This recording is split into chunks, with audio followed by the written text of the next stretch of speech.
Y'all thought I was gonna leave y'all hanging on Christmas? Merry Christmas, everyone. Today, I'm here to give my top 30 strongest One Piece characters of 2019. I do this list every year, but typically I stream it. I don't do a top 30 actual video. So first order of business. We will be having a stream this Friday, the 27th of December at 10 p.m. Eastern Standard Time. That's when my friends and we will discuss our top 30 strongest characters in One Piece, and everyone will have their list and we'll go through each individual character for everyone. So it's a pretty big thing in which we talk for 5 to 6 hours and we debate these characters and power scale them. One year it went 10 hours where we talked about One Piece characters and power scaled them for 10 hours. I don't think we will ever get back to that because that was crazy, but I do think it's going to be a great time. So tune in. The channel it will be on is B.D.A, link in the description box down below. Check that out ASAP. And for updates in regards to the stream, follow me on Twitter at B.D.A and follow me on Instagram at BragOD.ace because I'm thinking about doing a giveaway around the stream. So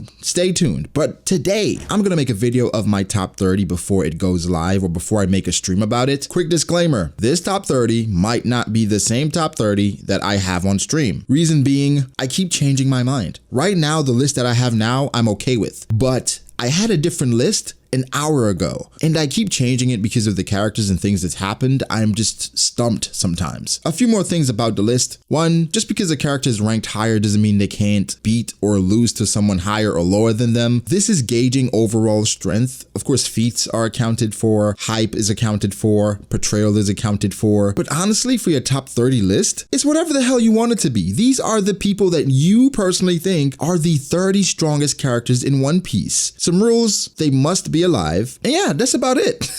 So without further ado, this is my top 30 strongest characters in One Piece 2019. So there are some honorable mentions here. You guys seem to enjoy when I do that for ranking videos or just listing videos in general. So these are 2 characters or 3 characters that was about to make the list, but characters snuck in at the end. One is Zorro. He didn't make it. I mean, I know the Enma thing and that's coming, but he doesn't have that yet. We can't use that yet. And even if we use it, it's no way to accurately scale it. And also Sanji. I know we've seen him with the raid suit, but page 1, we know how strong page 1 is. We need to see a bit more from Sanji. So Zoro and Sanji did not make it on my list. Also Cracker. Cracker's a glass cannon. We know that. He takes pain, then he's done pretty much for the rest of the arc. That's what happened in Whole Cake Island. But I feel like even though Cracker is strong, if I had to go down a list of warriors and people matching them up, I can see 30 people taking Cracker, because they just have to get one solid hit in on Cracker. After that, he's done. So Cracker didn't make my list either. Other people of note, Crocodile didn't make it, NL didn't make it, Rob Lucci, X Drake, people like that. But I have a jam-packed list ready here for you guys. So let's stop delaying. And right now we have number 30, Boa Hancock. Boa Hancock, she's one of the strongest female characters in One Piece. People are going to argue that she should be higher based on what we've seen from her, but I can argue that we haven't seen that much. She had some amazing moments against Fodder and Pacifistas. She really showed Smoker, and then she had a moment versus Momonga. She hasn't fought anyone of note yet. And based on some of the hints Oda has thrown around at Jump Festa, I really don't know what to expect from Hancock going forward. The comments didn't really hurt her standing, but Boa in general, we haven't seen that much from her. We know she has Conqueror's Haki, Armament Haki, Observation Haki. She's the Pirate Empress. She's really powerful, especially with that Devil Fruit, man. She can really petrify people, and if you can't deal with that, you're done. And she has her arrows, and she's really strong and fast. One Piece Stampede definitely improved my standing on Boa, but then that's a movie and not canon, so it's kind of weird. I really like Boa, but for now, I'm okay with her being at 30. For 29, I have Smoothie, and I almost put Boa at 29 and put Smoothie at 30 because we haven't seen Smoothie do anything. However, Smoothie is getting the respect of being a commander and being on the same playing field as some of these stronger characters in One Piece. Smoothie's Devil Fruit, I think, is pretty impressive. Basically, she got poisoned by Reiju and she was able to suck it out with her Devil Fruit, in which she can juice things. It's a weird power. This is a position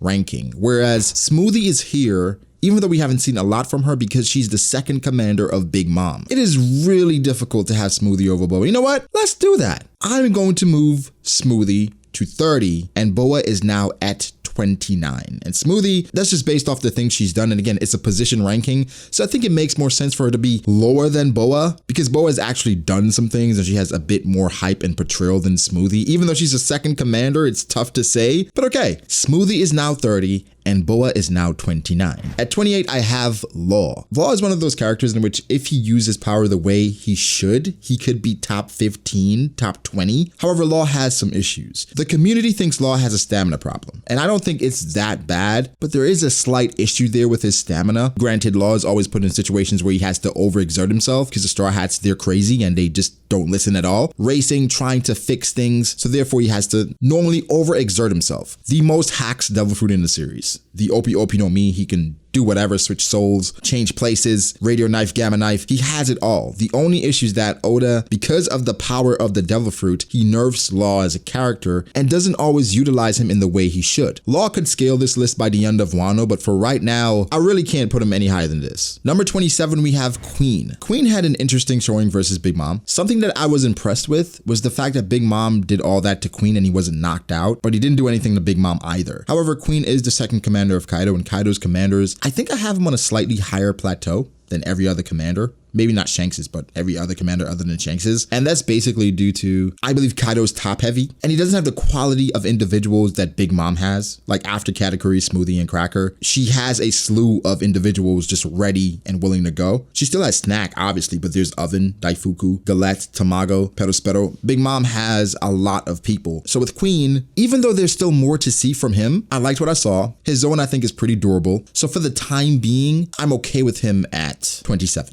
At 26, we have Kid. Kid is an interesting one because Kid I always placed right next to Luffy, but so far in Wano we haven't seen anything. And Kid, that's been his whole thing the entirety of his existence. He's hype. He has moments, high bounty, but never really shown to do anything. And Oda with fights, that's not his forte. Just flat out say fights are not Oda's forte. And we know the supernovas, they came into existence a bit later than a lot of other characters. That's why they seemingly popped out of nowhere. So Oda has to be really careful with how he uses them. He stated himself in an SBS or an interview, something like that, that Kid is the only supernova he had great plans for. Law wasn't supposed to be as prominent as he is now, but you know, the story took him where it took him. So for Kid, it's portrayal, but it's also expectation why he's here right now at 26. Yes, he should be Luffy's rival and one of the main people opposing him. You can't justify that yet, so I'm okay with him being 26. 25, we have Doflamingo, and Dofi is one of my favorite characters in One Piece. Actually, he's my favorite character in One Piece. I don't really have to go into Doflamingo's strength. I think he's respected amongst the community from the charisma, the versatility, the endurance. The dude is a monster. We saw what he went through with Law and Luffy, and even still, they needed the entire country to get past him. Birdcage is a hacks. Overheat, Black Knight, Off-White. He has Awakening still, his God Thread. Like, he's very versatile. Oda did try to break some of Dofi's hacks when he let Luffy use Gear Forth and get out of his parasite.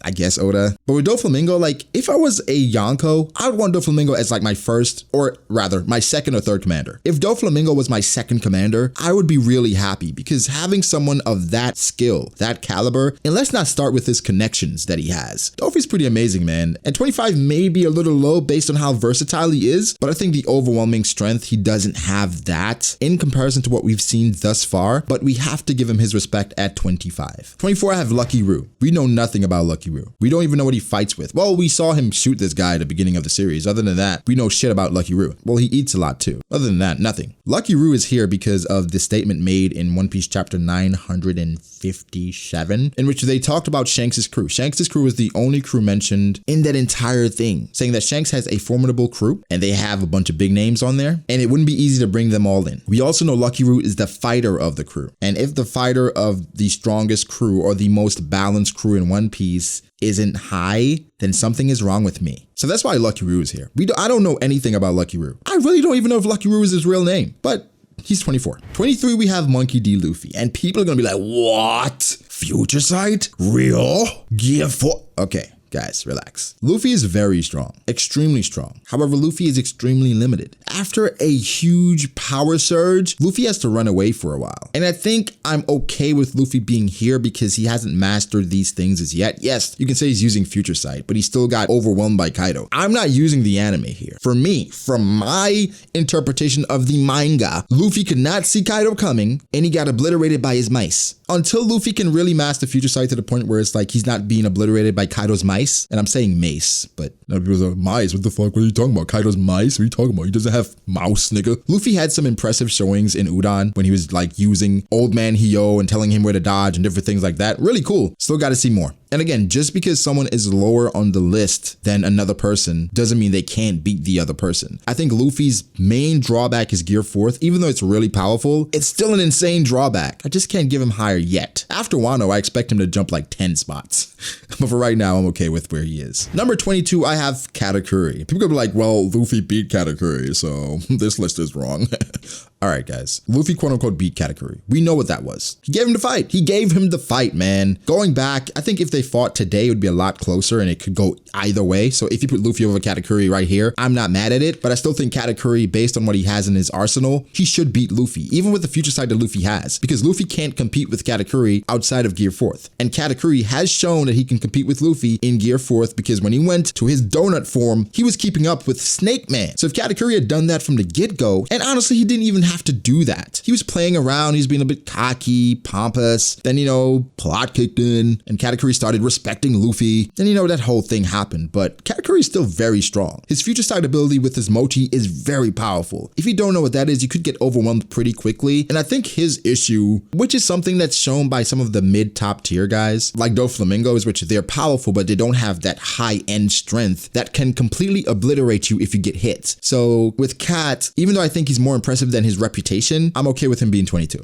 21, I have King. And King, I mentioned before that I think Kaito's commanders, they're probably on a higher plateau than any other commander other than Shanks's. And with King, I expect him to be really powerful and extinct raced, can fly, use fire, he's a swordsman. I think we're gonna get an amazing showing from King for us to maybe put him higher. But for right now, because we don't know much about him, he's the right-hand commander of Kaito, the strongest creature in the world, where I could be lowballing him here. But for right now, I'm okay with it. At 20, I have Marco. And you can switch Marco and King, honestly. But Marco, I think I'm giving him the respect off of being a Yonko candidate. He was someone that was mentioned by the Gorosei to be the next up. Someone that had the opportunity to defeat Teach. Marco gets a lot of shit now just because of his showing at Marineford. I don't even think it was that bad. People felt like he should have been more impressive. People felt like Marco was there and he was doing things in the war, but he didn't have that amazing moment that a lot of people expected. Marco was just playing a lot of support. They even trapped him with cuffs so that he couldn't move and do anything. So like Marco, he was stuck a lot of the war, but even then he was still moving and doing stuff, got shot by lasers. Marco is impressive, man. And I think people are stuck in pre-time skip power scaling, meaning if we saw Marineford with post-time skip rules, meaning hockey, observation, future sight, all that stuff, people say Marco is amazing, but we haven't seen that yet. So Marco at 20. Number 19, I have Sabo. Sabo's a scary one because I know for a fact that towards the end of One Piece, he's going to be in the top 10. He was already impressive without the Merimero no Mi. Now he has the Merimero no Mi. He's been training. The only reason why he isn't higher is because of his situation right now. He's going to be in a difficult situation going forward based on everything that happened with the Admirals and Fujitora. So I expect him to bloom at some point, but for right now, because I don't think he's mastered the Merimero yet. I don't even know if he can use it as well as Ace could when he was alive as yet. So we have to wait and see. But we know that's a sleeping monster right there. He was not overwhelmed by Fujitora, a Navy Admiral. Yes, he had some marks and Fujitora was still chilling. Wasn't a full fight. Let me know if you've heard that before. But Sabo held his own and he had just gotten the Merimero no Mi. And if we look at Fujitora, and he was a bit beaten up after that whole abolishment and the battle between Sabo and them at Marijoa, a lot of people give that damage to Sabo, and I do as well. So Sabo at 19, man. Number 18, I have Weevil. Not much there to go off of,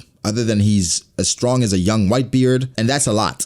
I expect him to match up with Marco. That's why he's so close to him, where he could lose or the fight could stop. Like maybe Marco gets through to him saying, hey, Pops would never separate us. Like if you're the son of Pops, he would appreciate you. And maybe Weevil comes to his senses and then they stop fighting, and then Weevil will be a great asset for the Alliance going forward. But Weevil, I expect him to be very powerful. At 17, it's Magellan. Magellan is a pre-time skip villain that doesn't get the credit he deserves because of, again, pre-time skip. Well, there's a moment there between him and Luffy when Luffy used Bazooka and Magellan keeled over a little bit, and people use that to say, well, Magellan, if he can't take that from Luffy, how is he handling a Kong gun? And I suppose a valid point, but in the story, Haki wasn't as prevalent. So how would that be used in a rematch? What about Venom Demon? Because Luffy didn't get a taste of Magellan's most potent stuff because Luffy was running away the entire time, and then when he finally got hit by Magellan, he was done. Like Magellan overwhelmed Luffy several times. People also say Magellan is really good when he's in closed spaces. I mean, yeah, because he has a poison devil fruit, but you can still get that work outside too. Yeah, when you're confined, it's harder to get away from him, but that's with anything. If you're inside and you're fighting a Kainu, the magma will get to you a lot sooner. And I think outside of the admirals, well, maybe some of the vice admirals too. Momosagi Shatan probably. Magellan might be the strongest world government employee. I'm talking about like after the admirals, after Garp, and then that's it. Then it's Magellan. I think he's that strong. Number 16, I have Rayleigh. Rayleigh, another older character, but a beast, just a monster. We've seen some amazing feats from Rayleigh, and while I'm not as high on Rayleigh as a lot of people in the community, I can't deny how powerful he is, or how powerful he's been portrayed. Rayleigh, while not picking up his sword for a long time, came and fought Kizaru for a little bit. Rayleigh, while he was sparring with Gear 4th Luffy, while we didn't see the end of the fight, he got some good hits in, pretty casually on Luffy. He kind of forced Luffy to say, hey, I need a faster form. The guy's a monster. I mean, he's a great swordsman, master observation, master conquerors, master armament. Even though he's that old, the world government didn't want to engage with him because it would be too much, because they had to face Whitebeard, of course, at the time too. And they didn't even want to risk getting someone hurt fighting Rayleigh or anything like that. So they said, you know what? It is what it is. Let him be. And they know where he is, but it's just, he's the Dark King, and it's not somebody you can go casually against. So really just off of that, man, he's number 16. Yeah, for a while, I felt like maybe Luffy had surpassed him. Yeah, I don't think so anymore. Until we see some great showings from right-hand commanders or even commanders in general, Rayleigh's over them. Number 15, we have Sengoku. And Sengoku, he's going to probably fall down this list every year this goes on, because as a character, he's getting older. He's no longer active. He's in a consulting role, but at the end of the day, he was a former fleet admiral. And he got a cosign from Roger recently in the One Piece chapters. So off that alone, he still gets this respect. You don't go from a monster in a powerhouse to a bum overnight. And I think Sengoku is an underrated character because he's overshadowed by Garp, because Garp is the hero and Sengoku is kind of like the one that follows the rules and does the dirty work. He's the one that people don't like or don't really care for as much, but he's a monster. Roger said as much. Combined with a pretty good devil fruit and his strategic prowess, Sengoku is a formidable opponent. So I'm good with Sengoku at 15.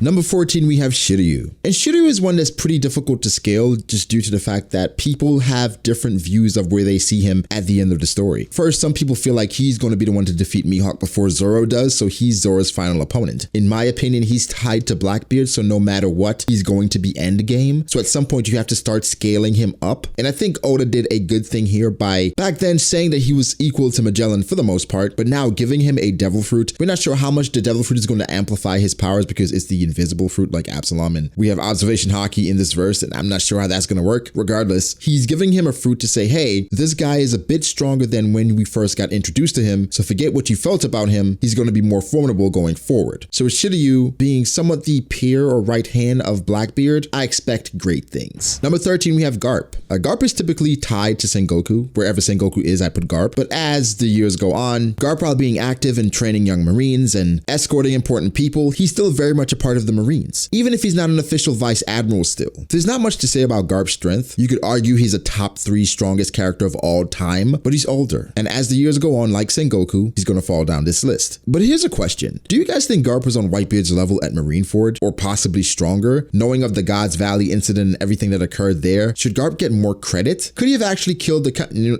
know what? Let's slow down. But I think Garp is still a powerhouse. We haven't seen him in action as much, but we have heard of his exploits, and in the anime, how he blitzed Marco, he still got it, man. At 12, we have Greenville. Admiral level is a moving scale. Like, people have certain characters that they just put on Admiral level because they feel like they can compete with an Admiral. But for me, Admiral level means that at some point, you probably could have a chance at winning versus an Admiral. So there's a level of strength and expectation that you have with the Admirals. And that's what Greenville presents. Even though we don't know what he can do, we don't even know what this dude looks like. But we do know he's going to be very strong. And that's one thing you can count on. The world government went out and they recruited strong people to fill those gaps left by Aokiji, and then to supplement the holes exploited by Whitebeard. Here comes Fujitora and Greenville. With the retirement of Sengoku and Garp to some extent, they needed strong people, and Greenville filled that void. Doflamingo stated that Greenville should be a monster. So until proven otherwise, Greenville is at least top 12. Number 11 is Ben Beckman. I may be highballing him, but I think Ben Beckman has a certain portrayal about him, and he doesn't have any crazy feats, right? There's not anything saying that Ben Beckman destroyed this person or did this, other than the hype Shanks' crew got from the world government, saying that they are the most balanced crew. Ben Beckman did get some love recently where he was supposed to be the moon moon to Shanks' son. And that could be interpreted in so many ways where he could just be as a personality and not necessarily power. But I still think comparing him to Shanks, a pretty big deal. And then I give more credence to the vice captains other than the right hands. What I mean is there's a difference there. You have people like Katakuri and Marco and their sons to their captains. So I don't think they would ever get the respect that they deserve because at the end of the day, they're not equals to their captains. Granted, there's no right hand that's truly equal to their captain, but they're partners like Rayleigh and Roger and Luffy and Zorro. And here, Ben Beckman and Shanks. As much as I expect Shanks to be a monster, I don't think Ben Beckman is going to be that far behind. I think the guy is an animal. And here we are with the top 10. And 10, we have Fujitora. I think as a personality, that's the admiral that I enjoy the most, other than Smoker. I mean, he's not an admiral, vice admiral, but you catch my drift. He's level-headed and he's blind, but he sees things for what they are and he's goddamn powerful. He has an amazing devil fruit. A top 5 devil fruit in One Piece, I think. The gravity fruit, the Zushi Sushi no Mi. He casually brought down meteors while he was eating ramen. And if this is Fujitora being casual, what can he really do when he's going all out? He has the power of gravity. I think he's a bit underrated because of the situations we've seen him in versus Sabo, Luffy, even Doflamingo and Law. People are like, well, people escaped from him. Well, yeah, you have to make the story interesting. If he's using 1,000 times gravity on everyone else, that's not really fair, right? I mean, he did forget that rubble was hanging above Dressrosa. That's a crazy feat, bro. So I'm really comfortable with Fujitora being top 10. Number 9 is Kizaru, the consummate troll. I saw something funny on Twitter recently where someone said that when Kizaru loses, the excuse is going to be, well, it's his personality, bro. And to an extent, it might be. At the end of the day, Kizaru is a very laid back guy.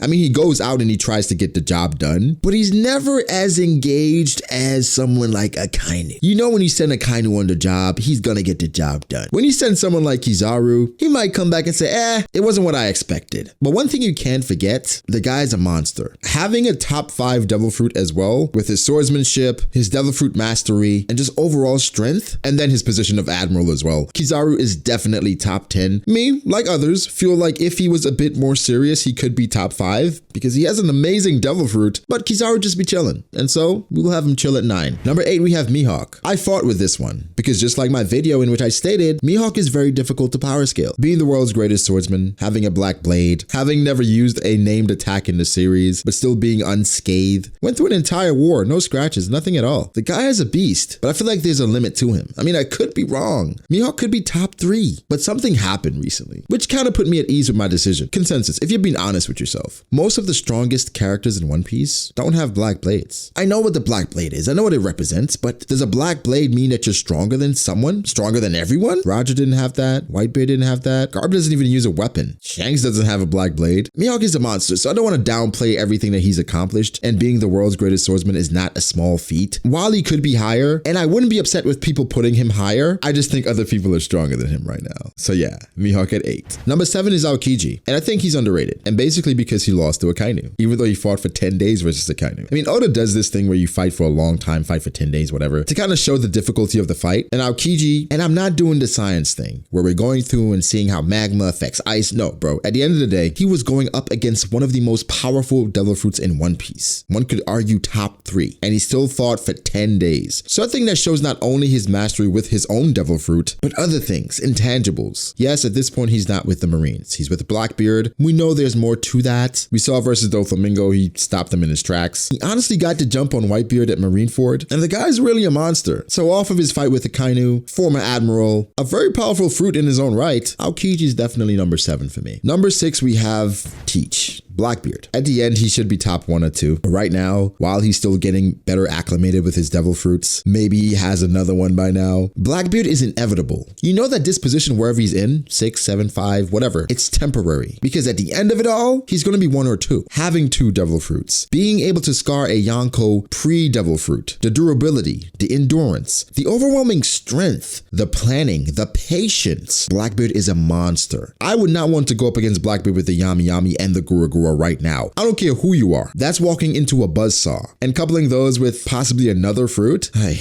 you could argue him higher, but I'm content being number 6 for right now. Number 5, you have Big Mom. Big Mom is an anomaly. Big Mom has shown her stuff. For the longest, the thing against Big Mom was that, well, if Big Mom goes into a fight, she's gonna get hungry. So she can't fight for a very long time. Well, Big Mom fought Kaito for seemingly over a day, almost a day. But she's powerful. Armament, observation, kings, devil fruit, natural defenses, overwhelming natural strength. She's a literal monster. She's one of the few monsters in One Piece where she's just a freak of nature. No matter what you do, she's going to be strong. So for Big Mom, bro, we saw what she did to Queen without Haki. She didn't even know who she was. When she finally figured out I'm Big Mom, Queen didn't know what to do, man. So for Big Mom, she could be higher, but definitely top 5. Number 4 is Akainu. Oda wanks Akainu a lot, says that he would find a One Piece in a year if he was the main character in the story, or if he was the protagonist. The thing about that, right? It's a lot to factor in. Are we using plot? Are we saying that he gets strong crewmates as well? What makes this interesting is that he has to find the poneglyphs and overcome all the other Yonko in a year. And the other Yonko, they couldn't do that in decades. And he's saying if Akainu was in the story as the main protag, in a year it's over, buddy. He also said Akainu is boasting one of, if not the most offensive devil fruit in One Piece, which shows, I mean, he's a monster, bro. Coupling that with his determination and personality, his overwhelming will, no matter what, he's going to get the job done, especially against pirates. He's scary, relentless. Taking a point blank, enraged Quake Fist from Whitebeard and coming back and soloing individuals like it's nothing, I'm okay at 4. And then after the 2 years being the fleet admiral, that's not a position of power. That's what they want you to say, and that's what they want you to think. But Sengoku's a monster. Akainu's a monster. Kong is a monster. Even though we don't know shit about Kong. Anyway, Akainu number 4. Now we're into the top 3. And number 3, here I have Shanks. I had Shanks at number 1 for a while. The thing that changed it for me is not only the bounty thing, because the bounty, that's inconsequential. Doesn't matter really. The fact that they said that his crew was the most balanced. Personally, I just thought it would be really weird if the newest Yonko with the most balanced crew is also the strongest Yonko. So while I think you could take Big Mom possibly, and Blackbeard is newer, and I say he's the newest, but he's the youngest. And while I think you could take Blackbeard and Big Mom, I think I'm okay with right there.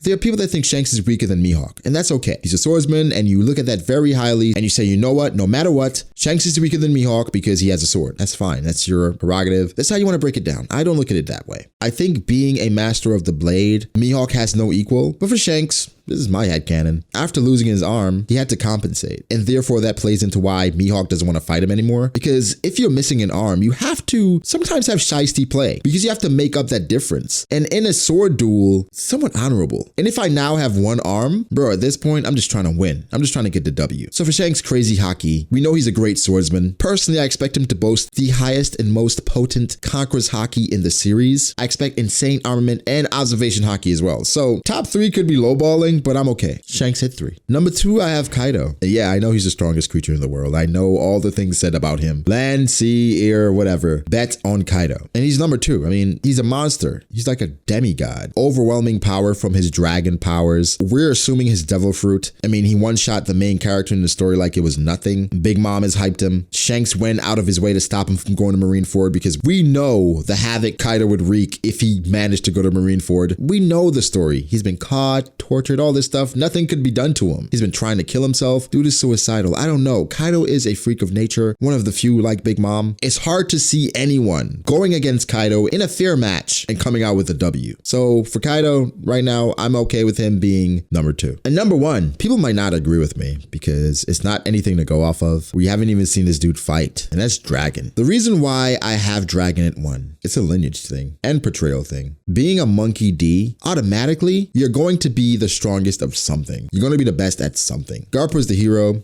the strongest marine ever. Luffy's going to be the strongest pirate ever. What's Dragon's story? I think with him, being able to maneuver through the One Piece world as the world's most dangerous man or wanted man, which is the same thing at the end of the day, but whatever. And again, lineage plays such a factor, portrayal plays such a factor, and Dragon's history, a lot of people speculate he could be a part of CP0 or even an admiral back in the day, but I expect great things from this dude, man. Luffy's father? Garp's son? I can just imagine the torture he went through when he was with Garp when he was younger. And then even now, seeing how strong Sabo got being under Dragon, seems like he has his own fighting style. Nah, B. And if we assume he has the wind Logia, yeah, I'm cool. I'm cool with Dragon being 1. And it's fine. You could have him 5, 10, whatever. I think that's the consensus. People have him 5 to 10. Number 1 is kind of crazy, but for now I'm cool. Dragon number 1. But that's it, guys. That's my top 30. That is my list. We're not going to agree. Everyone is not going to have the same list. I asked for you guys to be respectful. You can disagree with the list, but just be respectful. Put your list below, give your reasonings. I appreciate the support. I appreciate you guys all watching the videos, liking, subscribing, commenting, giving me your thoughts. It's really sincerely appreciated. We might pull somebody random into our stream for Friday. So follow me on Twitter and send me your number 10. That's it, your number 10 character. And we might pull you into the top 30 stream, but you have to follow me on Twitter first. Then send me a number 10 and we'll do it. So yeah, guys, this was a lot of fun. I enjoy it every year. I get killed every time for my list, but I don't care. It's a fun time. I enjoy it. People say, well, Braga, you're in love with power scaling. I mean, not in love with it, but it's fun. It's like talking about power scaling for fights we're never going to see. I mean, it has its perks. So yeah, leave your thoughts below, like the video, subscribe. Follow me on Twitter at BragoDAce. Follow me on Instagram at BragoD.ace. Shout out to my patrons. I appreciate you guys so much. I will get all you guys top 30 this week as well. I'll read them off on the stream. Like,